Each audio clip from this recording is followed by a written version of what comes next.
प्राकृतिक चिकित्सा के बारे में अगर मैं ये 4 लाइनें बोलूं तो अतिशयोक्ति नहीं होगी कि जब सब तुम्हारा हृदय तोड़ दें, जब सब तुम्हारा हृदय तोड़ दें और तड़पता हुआ तुम्हें छोड़ दें, तब तुम प्रकृति पास आना प्रिय, इसका दर खुला है, खुला ही रहेगा तुम्हारे लिए।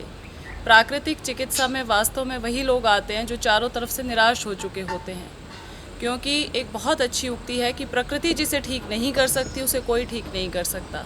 आजकल मॉडर्न मेडिकल साइंस कितना ही तरक्की कर ले, एक बूंद खून की नहीं बना पाया। जो प्रकृति कर सकती है वो व्यक्ति कभी नहीं कर सकता।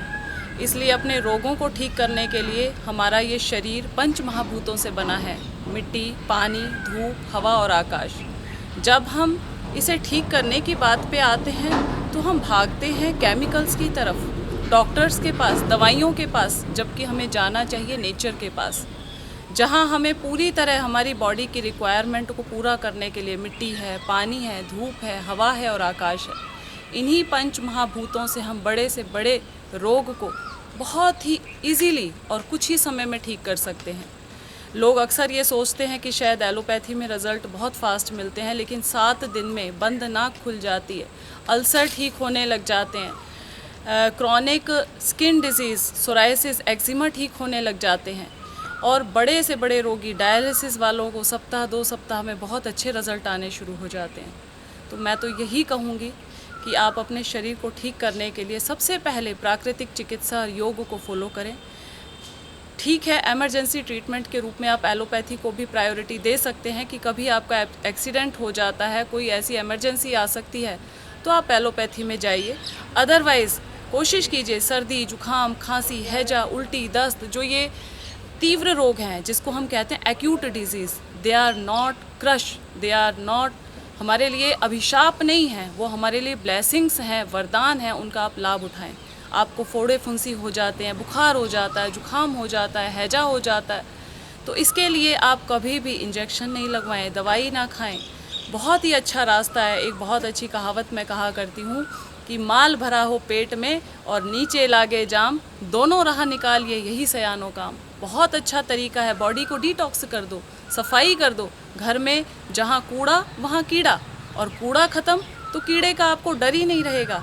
इसलिए हम वायरस के ऊपर जा रहे हैं, हम कीड़े की रिसर्च कर रहे हैं कि कितनी तरह के वायरस पैदा हो गए हैं, कितनी तरह के हमारे पास रोग पैदा हो गए हैं, लेकिन हम ये नहीं सोचते हैं कि ये रोग होते क्यों हैं।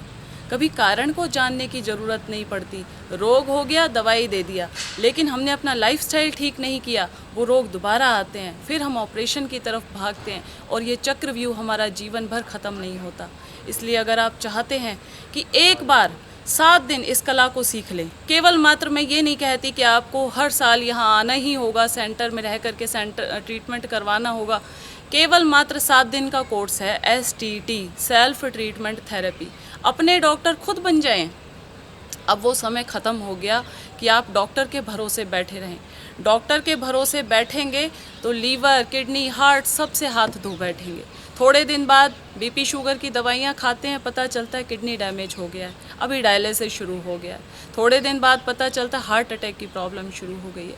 तो ऐसी नौबत ना आने दें। इसके लिए 7 दिन का कोर्स हर व्यक्ति, बल्कि मैं बिफोर मैरिज सबको कहती हूँ कि शादी से पहले हर युवक, हर युवती इस कोर्स को करे, उसके बाद शादी करे, जिससे कि बच्चे कुडौल पैदा ना हो, अपंग पैदा ना हो। आजकल क्या देख रहे हैं हम, 2-2 साल के बच्चे यहाँ इंसुलिन पेशेंट आ रहे हैं, हार्ट प्रॉब्लम छोटे छोटे बच्चों को शुरू हो रही है, डायबिटिक पेशेंट हैं, मानसिक विकलांगता है उनके अंदर, चिड़चिड़ापन है, गुस्सा है, स्ट्रेस है, एंग्जाइटी है। छोटे छोटे बच्चे आजकल स्ट्रेस में जा रहे हैं, सुसाइड कर रहे हैं।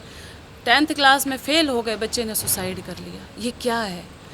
बच्चों की हाइट नहीं बढ़ रही है तो भी डिप्रेशन में चले गए हैं। बच्चे मोटे होते जा रहे हैं, पूरा दिन भर फ़ोन पे लगे रहना। ये सारी आदतें जो हैं, हम चाहते हैं बच्चे हमारे जन्मजात ऐसे संस्कार लेकर के पैदा हों। तो केवल मात्र 7 दिन का ये कोर्स है जो हर स्त्री को, हर पुरुष को 7 दिन का अपने आगे आने वाली संतान को बेहतर बनाने के लिए और अपनी लाइफ को इजी बनाने के लिए कर लेना चाहिए। क्योंकि सारी शिक्षा व्यवस्था हमारी चौपट हो जाएगी अगर स्वास्थ्य खराब हो गया। अगर हम समाज का विकास चाहते हैं, देश की तरक्की चाहते हैं, तो हर व्यक्ति इंडिविजुअली ये जिम्मेदारी ले ले कि मुझे स्वस्थ रहना है, मुझे जीवेम शरदः शतम शृणुयाम शरदः शतम प्रब्रवाम शरदः शतम भूयश्च शरदः शतात्। मैं 100 वर्ष तक जीऊँ, सुनूँ, देखूँ, भालूँ, लेकिन लास्ट में कहा गया कि किसी के दीनहीन होकर के जीवन ना जीना पड़े, ऐसा हमें प्रयास करना चाहिए। और इसी प्रयास के साथ हमने ये कायाकल्प योग प्राकृतिक चिकित्सालय एक पहल है। हमारे पिताजी जो पूरे इंडिया के सबसे सीनियर मोस्ट नेचुरोपैथ हैं, उन्होंने एक पौधा लगाया था। आज 3 सेंटर उनके चलते हैं। डॉक्टर ब्रिजेंद्र आर्य जी जो भीष्म पितामह है नेचुरोपैथी के, लाइफ टाइम अचीवमेंट अवार्ड से उनको कई बार नवाजा जा चुका है। और उन्हीं की मैं छोटी बेटी हूँ, डॉक्टर विजाता आर्य। ये सोहना के अंदर हमारा सेंटर है और इसमें बहुत ही अच्छा एटमॉस्फेयर है, चारों तरफ हरियाली है, अरावली हिल्स हैं यहाँ पे, एक टूरिस्ट प्लेस है सोहना। तो आप यहाँ पे जैसे पहाड़ों में जाते हैं घूमने के लिए 7 दिन का समय निकाल करके, जब आपकी इच्छा हो कि अब हमारे पास 2, 4, 6 दिन का टाइम है, तो आप आइए, यहाँ रहिए और स्वास्थ्य लाभ पाइए। यहाँ पे मैं आपको दिखा देता हूँ, ये मेंस पुरुषों के लिए अलग कक्ष है, महिलाओं के लिए अलग कक्ष है। महिलाओं के कक्ष में मैं नहीं जा रहा हूँ क्योंकि वहाँ पर कुछ महिलाएं अभी ये कॉलन हाइड्रोथेरेपी विश्राम कर रही हैं। हाँ जी मैम। ये कॉलन हाइड्रोथेरेपी है जो हमारी लार्ज इंटेस्टाइन होती है जी, इसको क्लींस करने के लिए आजकल लेटेस्ट टेक्निक है ये। इस पे लिटा दिया जाता है और अच्छा। पाइप के थ्रू रेक्टम में इंसर्ट किया जाता है और पूरा मल उसमें निकल आता है। तो ये बहुत अच्छी टेक्निक है क्योंकि colon neglect the cause of death, colon irrigation the first implementation. जब तक हमारी आंतों में जमा हुआ मल पड़ा हुआ है, कोई रोग जा नहीं सकता। हम कितनी दवाइयाँ खाते रहें, उसका इफेक्ट होगा ही नहीं, क्योंकि कॉलन के अंदर जो मल है उसी की वजह से पूरी बॉडी हमारी इफेक्ट होती है और हम रोगी होते हैं। अगर वही मल हमारा पेट में सड़ता रह जाए तो कोलाइटिस, सिर में चला गया माइग्रेन, हड्डियों में चला गया अर्थराइटिस, चेस्ट में आ गया ब्रोंकाइटिस, नाक में चला गया साइनोसाइटिस, स्किन में आ गया सोराइसिस। कहते नाम अनेक रोग तो एक ही होता और विजातीय जो द्रव्य रोग का कारण होता। रोग की टूटे कमर दर्द कम हो जाएगा, बस्ती क्रम से पेट साफ जब हो जाएगा। ये जो टेक्निक है ये हाई कॉलन इरिगेटर है, पूरी लार्ज इंटेस्टाइन की क्लिनजिंग के लिए बहुत ही बेस्ट है। और आजकल जो खड़े नहीं हो सकते हैं, चल फिर नहीं सकते हैं, ऐसे लोग भी यहाँ पे लेट करके बहुत इजीली अपनी कॉलन की क्लिनजिंग करवा सकते हैं।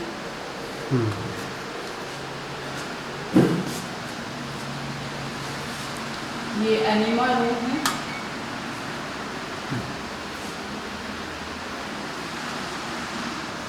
ये इधर टब बाथ और स्टीम बाथ है। ये टब बाथ, ये हेड टिल डाउन, जिनको डायलिसिस होती है उस पे उनको लिटाया जाता है, उधर उनका हेड होता है, इधर उनकी लेग्स होती हैं।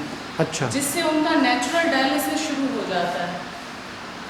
अच्छा। इस तरह से लिटाने से बीपी में भी उनको रिलीफ मिलता है और उनके डायलिसिस में भी धीरे धीरे 2-3 हफ्तों के बाद बिल्कुल ही फ्रिक्वेंटली उनकी तो ऐसे इस एंगल में उनको लिटाना कितनी देर तक लिटाना होता है? इसमें लगभग 1 घंटा सुबह, 1 घंटा शाम को। अच्छा। ये दोनों समय उनको लिटाया जाता है इसके ऊपर। भोजन से पहले? हाँ जी, खाना खाने से पहले। और ये कटी स्नान है, लेडीज प्रॉब्लम के लिए टब होता है इसमें, जिसमें आप इजीली बैठ सकें। टब में पानी भर दिया जाता है, ये टॉवल गीला करके उनके सिर के ऊपर रख दिया जाता है। जितना भी हमारी लोअर एब्डोमेन के अंदर प्रॉब्लम है, यूट्रस की, सिस्ट की, ओवरी की, लेडीज से रिलेटेड प्रॉब्लम है या जेंट्स की, जिनको हम कह देते हैं गुप्त रोग, आजकल बहुत पैसा लूट रहे हैं इसके नाम पे, ये सारी प्रॉब्लम ये टब बाथ करने से ठीक हो जाती हैं। अगर आपके घर टब नहीं भी है, आप गोल टब कोई भी ले लें, उसमें पानी भर के बैठना शुरू कर दें, बहुत अच्छा रिजल्ट है इसका। और पेट की सारी प्रॉब्लम, इवन अल्सर, यूट्रस, छाले, किसी भी तरह की पेट की समस्याएं हैं, पाइल्स की प्रॉब्लम है, इसमें बैठ जाए। ठंडा पानी होना चाहिए। अच्छा, इसमें उस पे पैर रख लेते हैं, हाँ जो जी, पीछे स्टूल जो है उस पे पैर रख लेते हैं। ठंडा टॉवल सिर के ऊपर होता है, एक टॉवल आपके हाथ में होता है जिससे आप पेट को ऐसे ऐसे रब करते हैं बैठने के बाद। अच्छा, और इसमें पानी किस टेम्परेचर का भरना होता है? टेम्परेचर इसमें नॉर्मल ठंडा पानी होना चाहिए। कुछ लोगों के लिए रिक्वायरमेंट गर्म पानी की होती है, या तो सीवियर बैक में पेन है जिनको, या बहुत ज़्यादा वीक है पेशेंट, वो ठंडा पानी टॉलरेट नहीं कर पा रहे, तब हम उनको इसमें हल्का गुनगुना पानी डालते हैं। डायलिसिस के पेशेंट्स के लिए हमारे पास अलग तरह का टब होता है, आइए वो भी मैं आपको बताऊं। जी।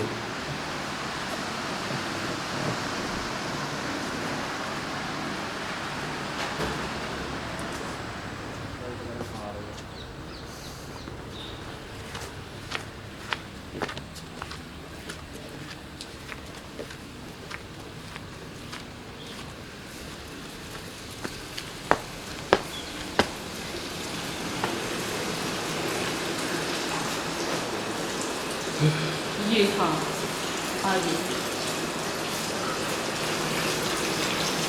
ये जो टब है ये डायलिसिस के पेशेंट्स के लिए है। वारंटी कहाँ है अभी? अभी आई नहीं है, अभी तैयार होगा। अच्छा, इस टब की क्या खासियत है, क्या इस विशेषता टब है? में जो पानी का टेम्परेचर है ये 40 डिग्री मेंटेन रहता है। अच्छा, इसको हमने कम नहीं होने दिया। जैसे अभी पानी डाला जा रहा है तो ये 40 डिग्री गर्म अपने आप हो जाएगा। अच्छा। और उसके बाद फिर लगभग 1 या 2 घंटे तक वो टेम्परेचर मेंटेन भी रहेगा। अच्छा, इसके माध्यम से इसके थ्रू हाँ जी ये मशीन लगी हुई है। इसमें ये 40 डिग्री पे आके उसको स्टॉप कर देता है, मेंटेन रखता है वहीं बिल्कुल पे। मेंटेन रखेगा 1 से 2 घंटे तक। अच्छा। तो ये अभी पेशेंट आएंगे इसमें बैठेंगे।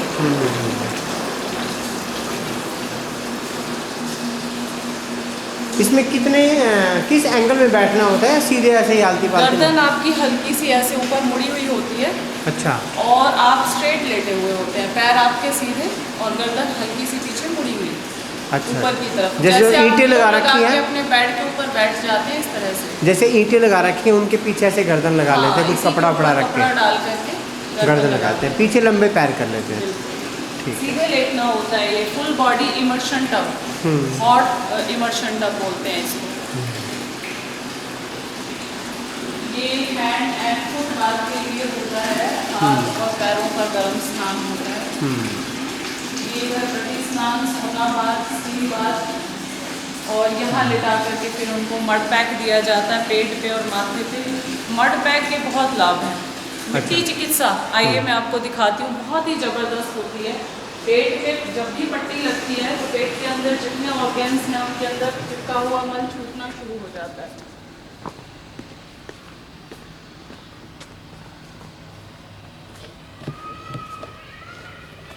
यहाँ भी पेशेंट चले गए, कोई तो बात नहीं। यहाँ पे बिठा करके अच्छा, उनको सिर पे और पूरी बॉडी पे ये मिट्टी लगाई जाती है और अच्छा, उसके बाद फिर इस मिट्टी में उनको दबा दिया जाता है, गड्ढा बनाया जाता है पूरा। और जब सूख जाती है उसके बाद उनको दबा दिया जाता है।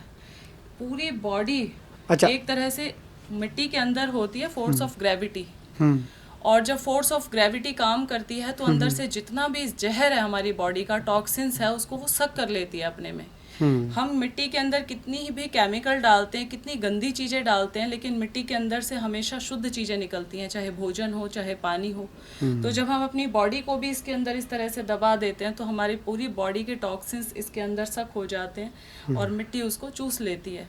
वो चाहे ब्लड से रिलेटेड प्रॉब्लम हो, हड्डियों से रिलेटेड प्रॉब्लम हो, चाहे हमारी डाइजेशन से रिलेटेड प्रॉब्लम हो, सारी प्रॉब्लम्स का बहुत अच्छा सॉल्यूशन है मड बाथ। अच्छा, पूरा ये मिट्टी ऐसे गीली मिट्टी को लेप के पूरे इस पे बॉडी पे तुरंत के तुरंत पहले इसमें सुखाया जाता पहले है। सुखा लेंगे उसको। हाँ जी। ऊपर बैठे बैठे सुखा लो उसको। उसके बाद इसके अंदर कवर कर जब वो दें। उसमें स्किन में खिंचाव करने लग आने जाता है लग जाता है। उसके बाद इसमें लेट जाएंगे। बिल्कुल बिल्कुल।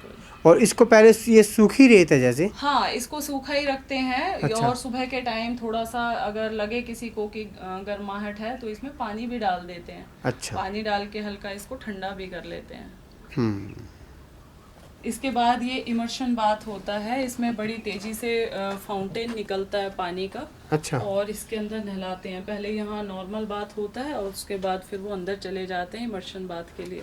अच्छा, ताकि वो मिट्टी सारी हाँ जी, वॉश आउट हो स्प्रिंकल जाए। बाथ। ये हाँ। स्प्रिंकल बाथ है। सेम आगे लेडीज का है, मड ठीक बाथ है। का सेक्शन है। सुबह जल नेति कुंजल जो होता है यहाँ ओपन में होता है।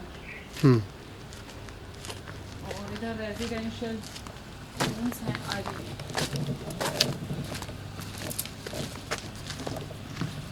ये शायद पट्टी।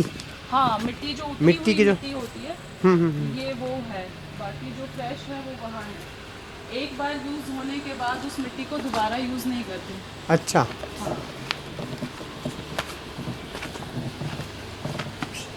ये दाना पानी। ये किचन भी है और इसमें हम शिरोधारा भी करवा देते हैं। दोनों ही मल्टी अच्छा। टास्क में होता है। ये शिरोधारा है, इसे दिखा दीजिए विषय।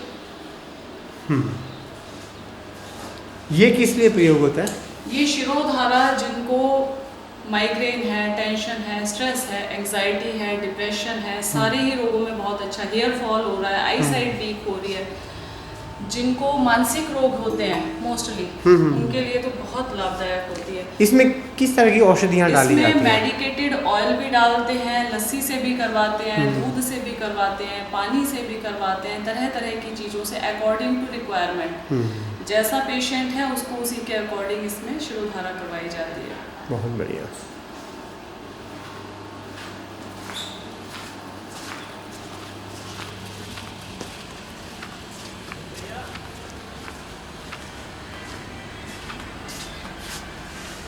अगर साथ वो लेटे हुए पेशेंट तो परेशान मत करना। नहीं, कोई दिक्कत नहीं। पेशेंट भी तो बोर हो जाते हैं ना, आज इनको भी तो चाहिए ना कोई बात करने के लिए। आज हम स्टे के लिए जो आना चाहें। ये एसी रूम है। फीवर तो नहीं आया पर यहाँ पे जो पेशेंट अगर 1 वीक के लिए 10 डेज़ के रुकना चाहते हैं तो उनके लिए जगह है। बहुत अच्छी व्यवस्था है, साथ में ही अटैच लैट्रिन बाथरूम।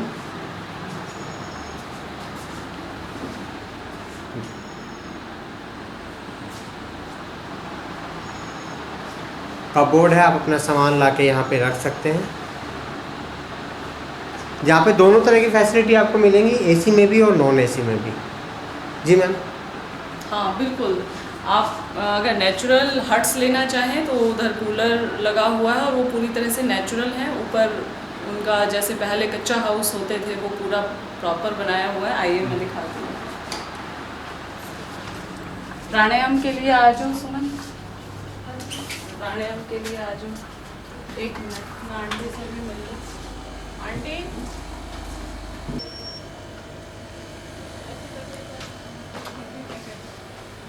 खाने पीने में कंजूसी मत करना। आज ये कूलर हट्स हैं। आज ये हमारे YouTube वाले आए हुए थे, मैंने कहा चलो दिखा देती हूँ एक बार सारा। ये कूलर वाली हट्स हैं। नमस्कार प्रभु जी। ये नेचुरल हट और इनकी कूलर के साथ प्लेट भी दिखा दीजिए, अपना खाना ले रहे हैं।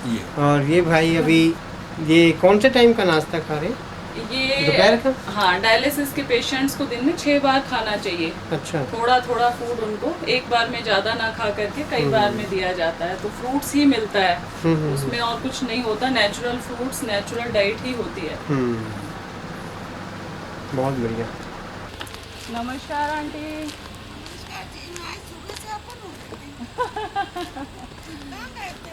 आज मैं अपने गुरुओं से मिलने। नमस्कार माता जी। चार्ज करनी होती है ना। नमस्कार प्रभु जी। नमस्कार नमस्कार। आइए, आपसे बात करनी थी। हाँ आज इधर आओगे, इधर ही चलना है। अब मैं यहाँ पे उधर बैठना। चलो बैठो, मैं आ रही हूँ। बैठिए। मेरा फोन ले आना जरा कमरे से। तो ये थी डॉक्टर विजेता आर्या और इनका यहाँ पे सोहना में प्राकृतिक चिकित्सा केंद्र है जिसका आप लाभ उठा सकते हैं। भारतीय चिकित्सा पद्धति से जुड़ी हुई और भी ऐसी साधक जो निष्ठा के साथ अपने देश के लिए कार्य कर रही हैं, अपने देश की जो युवा पीढ़ी है उनके लिए एक इंस्पिरेशन का काम कर रही हैं। तो ऐसे युवाओं की आवश्यकता है हमारे भारत में, ताकि भारत को फिर से विश्व गुरु बनाया जा सके। इस वीडियो में दोस्तों इतना ही। अगली वीडियो में फिर मुलाकात होगी। तब तक के लिए जय हिंद, जय भारत, हरे कृष्णा।